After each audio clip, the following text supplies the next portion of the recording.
Hello viewers, lifestyle Tamil YouTube சேனலுக்கு உங்க எல்லாரையும் வரவேற்கிறதுல ரொம்ப மகிழ்ச்சி. இன்னைக்கு இந்த வீடியோல எதை பத்தி பார்க்க போறோம் அப்படின்னா, இன்றைய குவைத்தினுடைய சில முக்கியமான தகவல்கள் என்னென்ன அப்படின்றத பார்க்க போறோம். இதுல முதலாவது பாத்தீங்கன்னா, public authority of manpower வந்து ஒரு நல்ல விஷயம் ஒன்று பண்ணியிருக்காங்க. என்ன அப்படின்னா, அதாவது இப்போ வந்து நம்ம ஒரு பிரச்சனை அப்படின்னு நம்ம எம்பசிக்கு போனோம் அப்படின்னா, முதல்ல முடிஞ்ச வரைக்கும் நேரடியா கஃபீல்கிட்ட பேசி பார்ப்பாங்க. பேச முடியாத பட்சத்துல அதுக்கப்புறம் திருப்பி நம்மளை நேரடியா உடனே வீட்டுக்கு அனுப்பிட மாட்டாங்க. ஏன்னா அங்க நமக்கு ஒரு பிரச்சனைன்னு வந்ததுக்கு அப்புறம் நாட்டவர்களோட கஃபீலோட பிரச்சனை வந்ததுக்கு அப்புறம் அங்க போறது பாதுகாப்பு இல்லைங்களா? அதனால நம்ம எம்பசில ஷெல்டர் ஹவுஸ் இருக்கும். நம்மளை வந்து தங்க வைக்கிறதுக்காக டெம்பரவரியா ஒரு இடம் வச்சிருப்பாங்க. அதுக்கு தான் ஷெல்டர்னு சொல்றது. அந்த மாதிரி இடத்துல தங்க வைப்பாங்க. அதே மாதிரி நாட்டுக்கு, அதாவது ஊருக்கு ஃபிங்கர் வச்சிருப்பாங்கல்ல, அங்கேயும் வந்து பாத்தீங்கன்னா மினிஸ்ட்ரியில வந்து ஷெல்டர் ஹவுஸ் இருக்கும். அதே மாதிரி இப்போ நம்ம மேன் பவருக்கு, பப்ளிக் அத்தாரிட்டி மேன் பவருக்கு ஏதாவது இஷ்யூஸ், ஷூனுக்கு ஏதாவது இஷ்யூஸ்னு கொண்டு போறோம்னு வச்சுங்களேன், அந்த மேன் பவருக்கு அந்த இடத்துல அவங்க வந்து இந்த மாதிரி பிரச்சனைகள்னு வரக்கூடிய நபர்களுக்கு, அதே மாதிரி முதலாளிகளுக்கும் தொழிலாளிகளுக்கும் இடையில பிரச்சனைகளை சுமூகமா தீர்த்து வைக்கக்கூடிய வகையில அவங்க அங்க வந்து ஷெல்டர் ஹவுஸ் வந்து புதிய முறையில அங்க வந்து ரெடி பண்ணியிருக்காங்க. இப்போ இந்த சுற்று வட்டாரத்துல கல்ஃப்ல பார்த்தோம் அப்படின்னா அந்த மாதிரி எங்கேயுமே கிடையாது அப்படின்னு இவங்க தான் இப்போ தொடக்கமா ஆரம்பிச்சு வச்சிருக்காங்க அப்படின்ற மாதிரி தகவல் வெளியாயிருக்கு. இது ஒரு நல்ல விஷயம். நம்ம வந்து அவங்க நாடி போகும்போது நம்மளோட பிரச்சனைகளை தீர்த்து வைக்கும்போது அந்த இடத்துல வந்து வேற எங்கேயாவது நம்ம வெளியிலயும் போய் தங்க முடியாது, ஏதாவது பிரச்சனைகள்னாலும் வரும்போது திரும்ப அங்க முதலா இடத்துலயும் போக முடியாதுன்ற பட்சத்துல அவங்க இடத்துலயே தங்க வச்சு அந்த பிரச்சனைக்கு உண்டான சொல்யூஷனை அவங்க கொடுப்பாங்க. அடுத்து பாத்தீங்கன்னா, இந்த கொரோனா சமயத்துல நம்ம போட்ட அந்த வேக்சின் வந்து அதனால ஏதோ சைடு எஃபெக்ட் இருக்கா அப்படின்ற மாதிரி லண்டன்ல போட்ட ஒரு கேஸ்ல வந்து பாத்தீங்கன்னா, அதுல வந்து அந்த அஸ்ட்ராசெனேகா கம்பெனில இருந்து தயாரிக்கப்பட்ட ஒரு இது வந்து பாத்தீங்கன்னா அதுல வந்து சைடு எஃபெக்ட் இருக்கு அப்படின்ற மாதிரி தெரிவிச்சிருந்தாங்க. அதுல வந்து ரத்தம் உறைதல் அப்படின்ற மாதிரியான ஒரு வியாதி வருது. அது மூலமா வந்து சில பேருக்கு பாதிப்புகள், ரொம்ப சொற்பமான நபர்களுக்கு பாதிப்பு ஏற்படும் அப்படின்னு சொல்லியிருந்தாங்க. அதனால வந்து பாத்தீங்கன்னா பல பேர் அது ஒரு விஷயத்துல பலன் பெறாங்க அப்படின்ற பட்சத்துல சில பாதிப்புகள், சில விஷயங்கள் அந்த மாதிரி வர்றது இது வாஸ்தவம் தான் அப்படின்ற மாதிரி சொல்லிட்டு முடிச்சிட்டாங்க.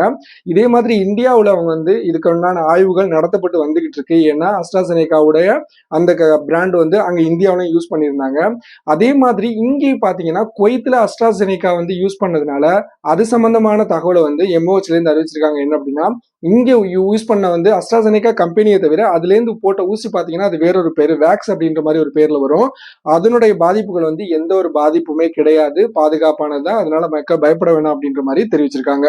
அடுத்து அதே மாதிரி குவைத்துல நம்ம சஹல் அப்ளிகேஷன் எல்லாரும் யூஸ் பண்ணி வந்துகிட்டு இருக்கோம். அதுல நிறைய சர்வீஸ்கள் இருந்துகிட்டு இருக்கு. அதுல புதுசா பாத்தீங்கன்னா இப்போ இங்க குவைத் நாட்டவர்களுடைய ரேஷன் கார்டுகளை ரினியூவல் பண்றதுக்கு இந்த சஹல் அப்ளிகேஷன்ல பண்ற மாதிரியான ஒரு சிஸ்டத்தை கொண்டு வந்திருக்காங்க. அடுத்து நம்மளுடைய மொபைல் ஐடியில பாத்தீங்கன்னா வேக்சின் போட்ட ஸ்டேட்டஸ் வந்து முன்னாடி காமிச்சுக்கிட்டு இருந்துச்சு. இப்ப அது காமிக்கிறது கிடையாது. என்ன வேக்சின் எப்போ போட்டோம் அப்படின்ற டீடைல்ஸ் எல்லாம் அது வந்து பாத்தீங்கன்னா அதே மாதிரி ஸ்லோனிக் அப்ளிகேஷன், இம்யூன் எல்லாமே எம்ஓஹெச்ல இருந்து நிறுத்திட்டாங்க. அதெல்லாம் அதுக்கு வந்து பாத்தீங்கன்னா சஹல் அப்ளிகேஷன்ல இந்த டீடைல்ஸ் எல்லாமே தெரியுது. அது எப்படின்றது இதுக்கு முன்னாடி ஒரு வீடியோ போட்டிருக்கேன். பார்க்காதவங்க டிஸ்கிரிப்ஷன் லிங்க் கொடுக்குறேன், பாத்துக்கோங்க. அடுத்து அதே மாதிரி குவைத்துல வெளிநாட்டவர்கள் வேலை செய்யக்கூடிய வெளிநாட்டவர்கள் தொழிலாளர்கள் பாத்தீங்கன்னா அதிகமாய் வந்துகிட்டு இருக்காங்க அப்படின்ற மாதிரி ஒரு சில புள்ளி விவரங்கள் வந்திருக்கு. அந்த வகையில பாத்தீங்கன்னா தற்போது நிலவரப்படி பாத்தீங்கன்னா 21.3% நபர்கள் தான் குவைத் நாட்டவர்கள் வேலை பார்க்கக்கூடிய நபர்களா இருக்காங்க. இதுல வெளிநாட்டவர்களை பொறுத்த வரைக்கும் பாக்கி 78.7% பேர் வந்து வெளிநாட்டவர்கள் தான் வேலை பார்த்துட்டு இருக்காங்க இங்க.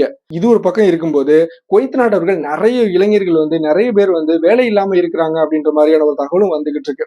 இதனாலதான் குவைத்திசேஷன், அதாவது குவைத் மயமாக்கல் கொள்கை அப்படின்ற அடிப்படையில மினிஸ்ட்ரியில ஃபுல்லா பாத்தீங்கன்னா குவைத் நாட்டவர்கள் நிறுத்தணும், அதுக்கப்புறம் பிரைவேட் செக்டார்ல படிப்படியா அப்படின்னு சொல்ற மாதிரி அவங்க கை வச்சு வந்துகிட்டு இருக்காங்க. இது எந்த அளவுக்கு இதை எவ்வளவு தீவிரப்படுத்த போறாங்க அப்படின்றது தெரியல.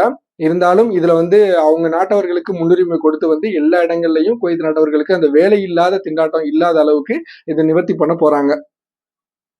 அவ்வளவுதான் நண்பர்களே, இந்த தகவல் உங்களுக்கு பயனுள்ளதா இருந்துன்னு நினைக்கிறேன். இந்த தகவல் சம்பந்தமான கருத்துக்கள், சந்தேகங்கள் எதுவாக இருந்தாலும் மறக்காம கமெண்ட் பாக்ஸ்ல தெரியப்படுத்துங்க. இந்த மாதிரி உண்மையான நல்ல தகவல்களை தெரிஞ்சுக்கிற தொடர்ந்து இணைஞ்சிருங்க. மீண்டும் ஒரு நல்ல பதிவில் சந்திப்போம். நன்றி.